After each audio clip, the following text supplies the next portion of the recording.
Hello and welcome to Lifetree Sundays at Home. We're so glad that you're joining with us today online. If you're watching with us live, make sure you say hi in the comments. We love to hear from you. Know that you're there. Also, if you have any prayer requests or ever need anything, you can mention that right in the comments, or you can go to connect@wearelifetree.com. A couple announcements. Winter retreat for our youth is happening just a couple weeks. It's an awesome opportunity for them to get together with God and get together with each other and to make memories for a lifetime. If you're interested in helping to support and donate towards our youth to go on this event, just check out wearelifetree.com/give and look for the drop-down menu for Winter Retreat. Also, our branches are in full effect right now. They are our small groups where we get a chance to interact with each other and grow in our faith. If you're not a part of one, we encourage you to jump in. You don't know what you're missing until you've been in one. Also, if you're interested in giving, you can go right on at lifetree.com/give. Also coming up, Better Together. This is our system of giving back to the community through community service projects. And we just did one recently at our Robbinsville Food Pantry, and it was very exciting, an opportunity to give back to the community. The next one coming up, we get a chance to bless our teachers at one of our local elementary schools. Stay tuned for more details. Thanks for joining us today.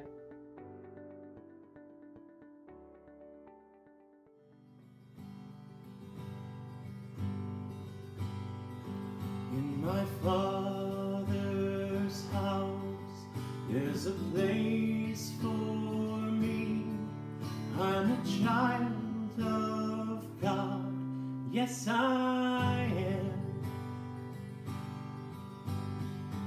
Who am I that the highest King would welcome me?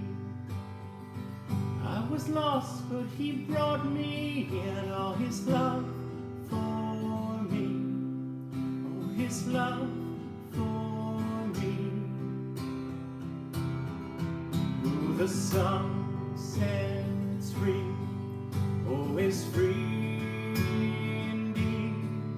I'm a child of God, yes I am. Free at last, He has ransomed me.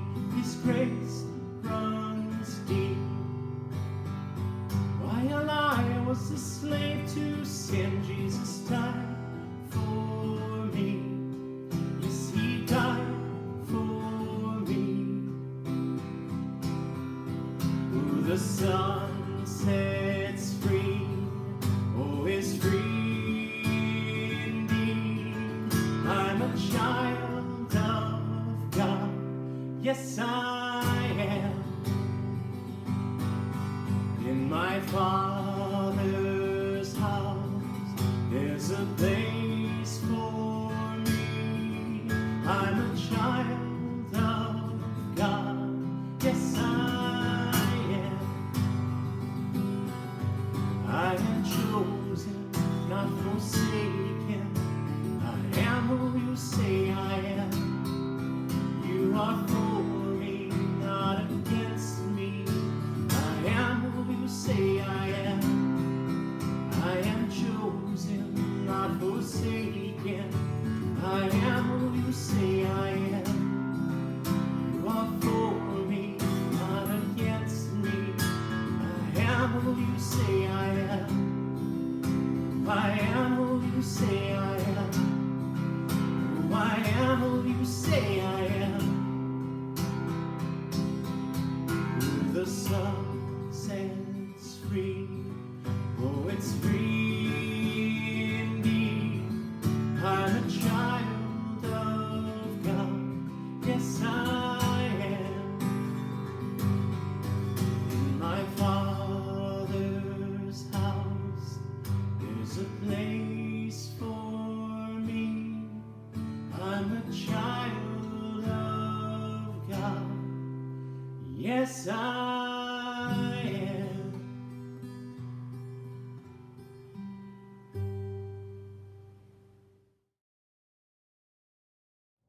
Hello and welcome to Sundays at Home. I'm Pastor Dan. Thanks so much for tuning in. And I hope you are home, watching this from home on this snowy weekend here in New Jersey. It's one of those cold times of year, and it's good to be home, good to be at a house right now. So you're probably watching this on your couch or somewhere, and I hope you're comfortable. I hope you're warm. In the words of Dorothy, "There's no place like home," especially when it's cold and snowy outside. And home is, it's where you're you. So I don't even know. I mean, some of you are probably watching this in your pajamas right now, or in your sweats, or just hanging out, whatever. It's just, home is one of those places where we're just us. And so it's a Sunday at home. So you get to be part of the church, but you're watching this from your house. And I just want to talk about homes just for a little bit, just for a few minutes right now, because homes mean different things to different people. For some people, homes are, loud. For some, they're quiet. For some, homes are happy places. For others, they're a little more tense. Homes can be big, small, full of people. They can be just a few people. Homes mean all sorts of different things. For some, my wife's a military kid. She moved around. So home is where the heart is, right? Home is where your people are. Home is all sorts of stuff. It's not just a building. It's not just a place. There's just so many things when you say the word home that it means, and it means different things. I play some basketball. You can say somebody is at home in the paint. It means usually they know how to work under the basket. They know how to hold the ball. Or somebody can be at home with a paintbrush in their hands, or at home with a camera, or at home in the kitchen because they're just comfortable there. We use that word home in so many different ways. In football season, we talk about the home team. It's those who are playing in their stadium in front of their fans. They don't actually live there, but home just means that's where we belong. It's an identity piece. It's so many things that go along with that sense of home. It gives us that sense of who we are. Where are you from? You from Jersey? You from Tennessee? You from Texas? You from Kentucky, California? Where are you from? You from another continent, another country, perhaps? Home, it means different things to all of us. Home usually has the idea of safety. If you're home, it's safe, it's protected, it's your people around you. It's a place of safety and security.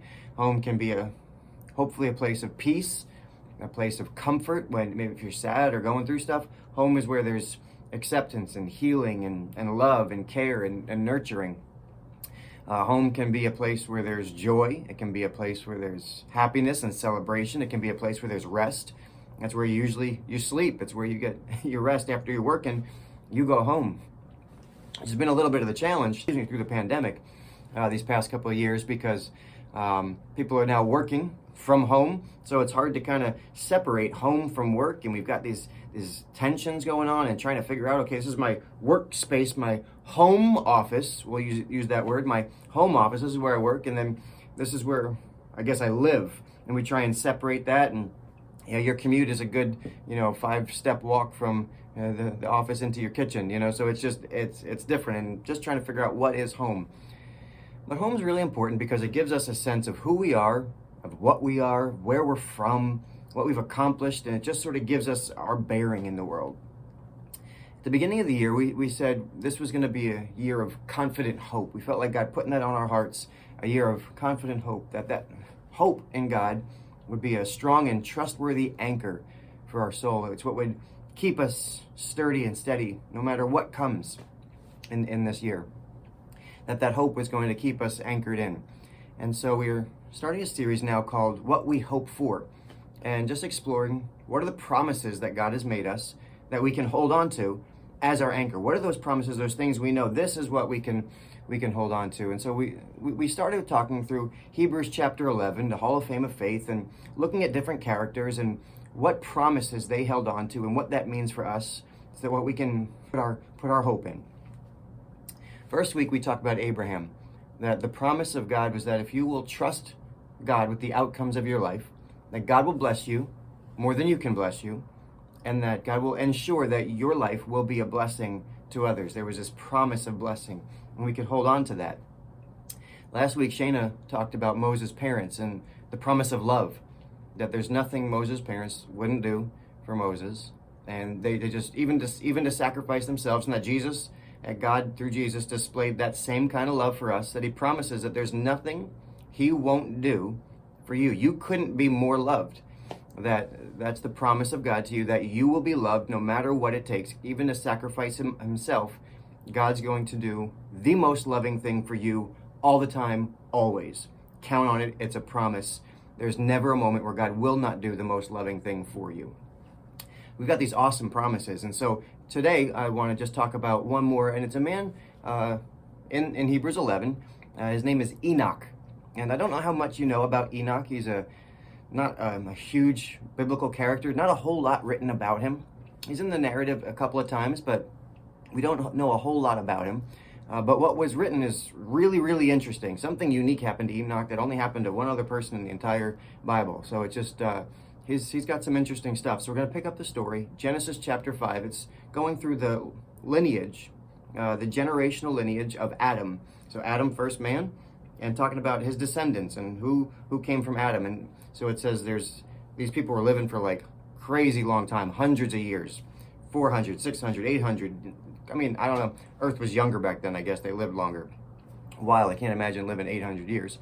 But they're talking about all these descendants and how long they lived. And so you've got Adam, and then his son Seth, and then Seth had a son named Enosh, and then Enosh had a son named Kenan, and then Kenan had a son named Mahalalel. You like that? Mahalalel. And then after him was a son named Jared. Much easier for us to say. Jared's a name we still got around today. And so we'll pick up the story, Genesis chapter 5. Right here, and it says this: when Jared, verse 18, when Jared was 162 years old, he became the father of Enoch. After the birth of Enoch, Jared lived another 800 years. That's a long time. And he had other sons and daughters. It says Jared lived, crazy, 962 years. And then he died. We're not even going to get into that today. And then it says, verse 21, when Enoch was 65 years old, he became the father of Methuselah. You may have heard that name before. Methuselah is the oldest recorded person living in the Bible, 969 years. So Enoch is the father of Methuselah. And verse 22 says, after the birth of Methuselah, Enoch lived in close fellowship with God for another 300 years, and he had other sons and daughters. I just want to pause right here. So Enoch is the seventh generation of people on the earth, right? Adam, you go down, the seventh generation. So there's only been 7 generations of people on the earth. Enoch is right there. That's where he comes. That's where he fits in the story. So he's really early on in the narrative of human history. That's what we would call him, because we call him OG. So he goes way back. And of all the descendants, Enoch stands out with this simple description of him that says he lived in close fellowship with God. Isn't that an interesting statement? Of all the things it could have said about Enoch, it just didn't say he was old, young. He just says he lived in close fellowship with God. It literally translates that he walked with God. And it's the same word that it uses to describe how God walked in the Garden of Eden with Adam and Eve. That God would just walk. And so it's a physically like he walked with God. That Enoch traveled with God and literally had a special relationship with him. It had nothing to do with, what Enoch did. It didn't say Enoch did all these amazing things, these heroic things. Enoch saved the world. It just says Enoch walked with God. That's it. That's his epitaph. He walked with God. It doesn't just mean on his legs, side by side, things like that. But it's talking about Enoch had a relationship with God where he was close to God in the very similar way that his forebearer Adam, just a few generations before, walked with God. So for 365 years, Enoch walked with God. That's pretty special. That's pretty special. That description was only ever used where it says that person walked with God of one other person in the Bible. Only one time ever, and it was actually his great-grandson, some guy named Noah. I don't know if you ever heard of him. So we're about to fast forward now to what it says about Enoch in the New Testament, in Hebrews chapter 11, the Hall of Fame of Faith. His name pops up there. And it tells just a little thing, just a little snapshot of Enoch, and it's really crazy. It's hard to believe. It's kind of wild, but I wanted to give some context to who he was. So now when we read his story, you know at least a little bit of the backstory of who we're talking about. So here we go. Hebrews chapter 11, verse 1 says, "Faith shows us the reality of what we hope for. It is the evidence of things we cannot see." And we skip down to verse 5. This is Enoch's story. It says this: "It was by faith that Enoch was taken up to heaven without dying. He disappeared because God took him. For before he was taken up, he was known as a person who pleased God." You heard that right. You heard that right. It just says he disappeared. This guy was like Houdini before Houdini. The Genesis account actually says that Enoch lived for 365 years, and he was walking in close fellowship with God. It says, then one day he disappeared because God took him. Like, that's bizarre. It's strange. The guy's just there, and then seriously, just zap. He's gone. Like, here one minute, literally just gone the next minute. Yeah, hey, you guys seen Enoch? He's late for dinner. I don't know. Is he out with the sheep, goats? I don't know what Enoch was doing. Is he going on a walkabout? I don't know. Where's Enoch? I don't know. Anybody seen him? It's been a couple days. You guys know where Enoch is? Maybe he fell in the ditch. I don't know. Like, can you just imagine? He's just there one day and gone. Gone. God says, hey, time. Let's go. And he didn't die. It says he didn't die. It wasn't like, hey, God said your time to die. It says he just left. He never went through the death experience. He never had that. God says it's time for you to come with me. And this is so bizarre because even Jesus died. This wasn't like that. He just didn't die. Walking. I'm out. Only one of two people in the entire scriptures that it says this happened to. The other one was Elijah. And that one was like this crazy story, goes up in a flaming chariot. You can read that in a different day. But Enoch, it's just this crazy story about this little known person. All it says is that he was someone who pleased God, who walked with God, and God enjoyed his company so much that one day he said, Enoch, just come with me. Let's just do this. Let's get out of here. And in case you're curious where God took him, the answer is just a few verses later. Hebrews chapter 11, verse 13 says this. It's talking about all the people that are just listed in the Hall of Fame. And it says, all these people died still believing what God had promised them. They did not receive what was promised, but they saw it all from a distance and welcomed it. They agreed that they were foreigners and nomads here on earth. Obviously, people who say such things are looking forward to a country they can call their own. If they had longed for the country they came from, they could have gone back. And here's the verse. But they were looking for a better place, a heavenly homeland. That is why God is not ashamed to be called their God, for he has prepared a city for them. And here's the point we can take away from this. God took Enoch home. Not the home he had known for 365 years, not the home with not the land he was so familiar with, not to his wife or his kids or his neighbors or his friends, not to everything he had understood. No, God took Enoch home. The promise of God for us is this. One day, God is going to take you home. And I don't mean home, I mean home. And to some, that sounds absolutely incredible and awesome. And to others, it sounds like a threat. I'm going to take you home. I'm going to take you home. But here's what that really means for us. Let's break that down and really say, okay, what does it mean that God's going to take us home? The first part that we really need to pull out of this is that this world, it's not our real home. It's not our real home. Now listen, we all have homes. Some of you love your home. Some of you never want to leave your home, and you haven't in years. Some of you have done everything you can to make your home your haven, right? Your personal just paradise. Like, home is everything. You got everything you need there. You just never want to leave. I understand. But the truth is, your home changes whether you want it to or not. You cannot hold your home together no matter how hard you try. Time changes things. People change. Kids grow up. The world around you changes. People come, people go. Life changes. And as much as we love the homes that we create here on this earth, they're fleeting. Absolutely fleeting. They just never stop changing. We can't control it like we want. We definitely can't make it perfect. We can try. You can really try and make homes perfect. You can do all that you can to, just create environment. But you can't make your home perfect. And that's okay. That's absolutely okay, because it's not your real home anyway. It's not your real home. It doesn't mean that your home is bad or worthless or meaningless. And this is actually a really important point. The homes that we know and understand and have and we live in the things that we understand when we say this is home to us, that's good. That's good. That sense of home is God-given. That comes from God. That longing and desire to have that safe place, that place of belonging, that place of acceptance and love and joy and peace and restfulness and comfort.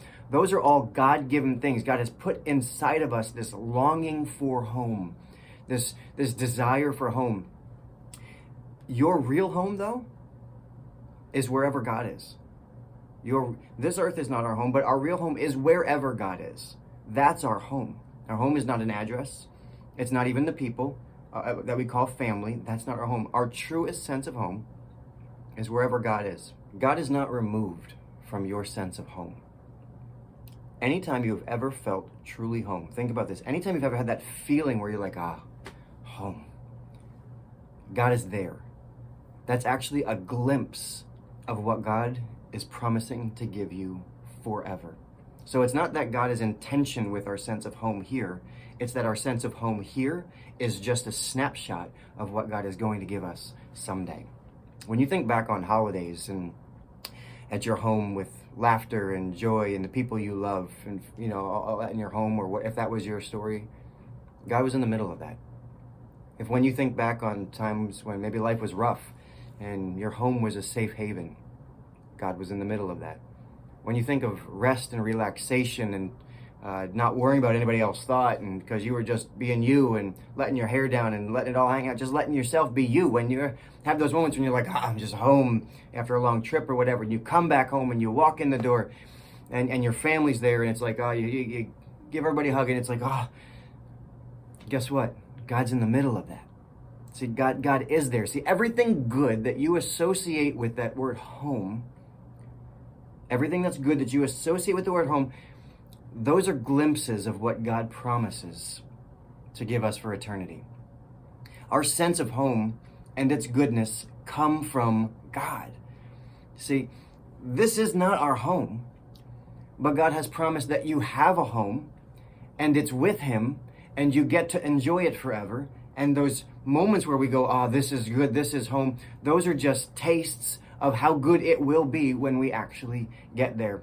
The most home you've ever felt in your life, whatever that is, if there was a moment you were like, maybe it was when you were younger, maybe it's now, maybe it's something you're hoping to create, whatever it is, that moment where is nothing compared to how home you will feel when Jesus brings you there.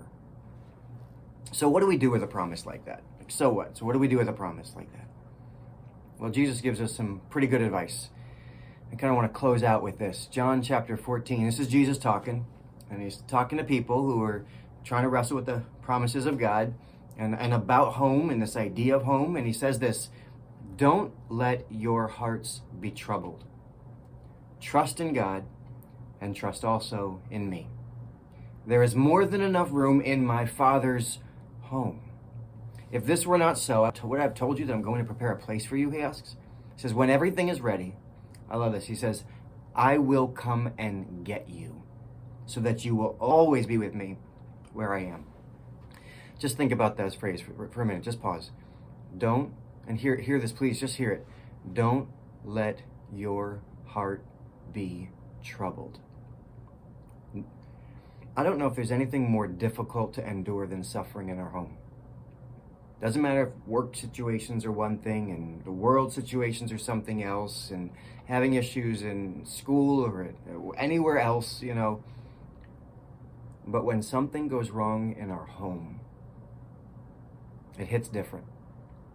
When the people in our home struggle, it can take center stage. When loss happens and hits our home, oh man, that sense of despair and deep loss changes home. We mourn and we grieve for what's changed in our home.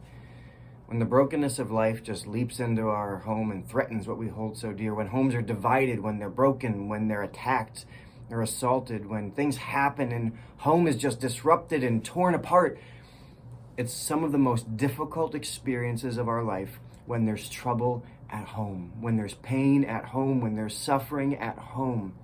And I just want you to hear these words of Jesus. He's speaking them to our hearts specifically for moments like that. Moments when our sense of home here is threatened and attacked. He says this, don't let your heart be troubled. Trust in me. Your home is secure, it's safe, and I'm going to lead you there. God says, I'm with you in your home because I'm with you, and I'm taking you to your home. This is huge. The promise God makes to you, this is really important. See, because we can sometimes say, well, what if God's making that promise to me, but what about everybody that's left behind? What about everybody else? See, the promise God makes to you about making sure that he will promise to bring you home, he makes to everybody else too. So to your children, to your parents, brothers, sisters, friends, neighbors, spouses, God makes the same promise. He's going to bring them home too. It's not just for you, isolated everybody else. Like we think about Enoch. Hey, God took Enoch. That's great. What about the rest of his family? They're sitting there going, hey, where's Enoch? It's been a month now. And God promised, I'm going to bring them home too. I'm going to bring them home too. And we can trust that God's good. There are those that have gone before. God took them and he's taken them home. They're receiving their reward, and we're going to meet with them there too. There's something else about just being home. Some of the most moving stories and videos that we share as a society, it's a strange thing, but you'll understand as soon as I say it. The most powerful moving videos anywhere, soldiers coming home.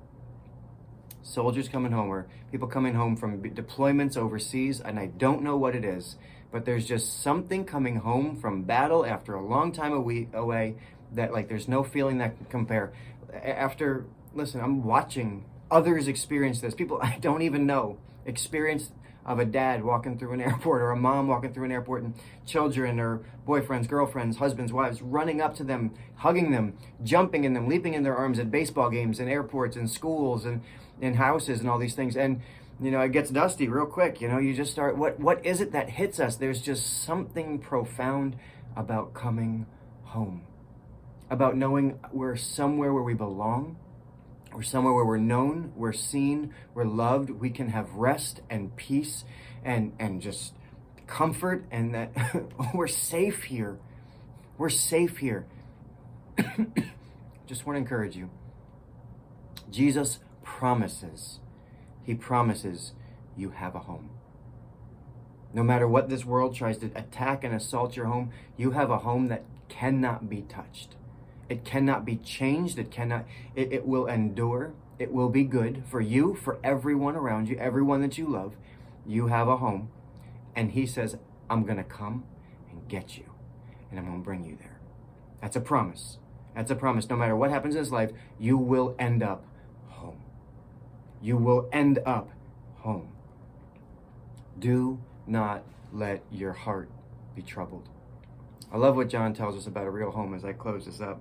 Revelation chapter 21, verse 3. At the end of the story, tells us what home looks like. He says this, I heard a loud shout from the throne saying, look, God's home is now among his people. He will live with them, and they will be his people, and God himself will be with them. He will wipe every tear from their eyes, and there will be no more death, or sorrow, or crying, or pain. All these things are gone forever. And the one sitting on the throne said, look, I am making everything new. And then he said to me, write this down, for what I tell you is trustworthy and true. See, this is not our home, but we get to see glimpses of home. And God says, you can have confident hope. I am trustworthy and true. You can trust me. Do not let your heart be troubled. The promise of home is a trustworthy anchor for our soul. God is so good. Love you, church. God bless you. And I hope you walk through this week with a sense of confident hope that God is with you. And you're going to end up right at home, right on time. God bless you.